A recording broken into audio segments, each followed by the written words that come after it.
A key outcome for Nigeria at the World Bank IMF spring meetings is that the country's tough reforms are working.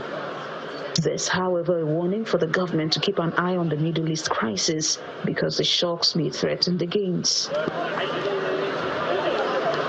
At this meeting led by the Minister of Finance, Mr. Wale Edun, the central bank governor and officials from the finance sector, journalists are briefed on the next steps for the government.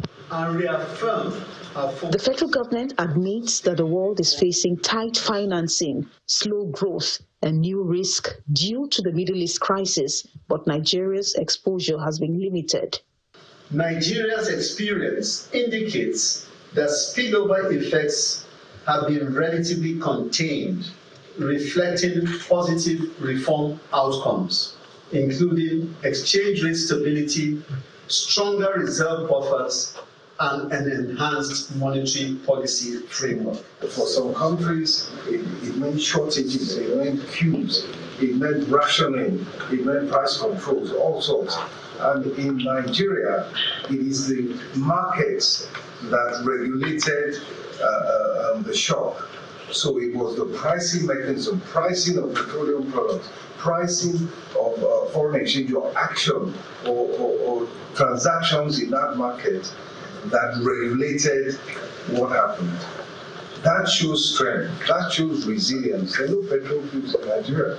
In March, Nigeria wrapped up its banking sector recapitalization, pulling in 4.6 trillion naira in fresh capital. Okay, so I'll focus on the fiscal. The exercise attracted diversified participation, 72.5% domestic and 27.4% foreign, underscoring both international confidence and domestic ownership. 33 banks met revised capital requirements with adequacy ratio above basic benchmarks.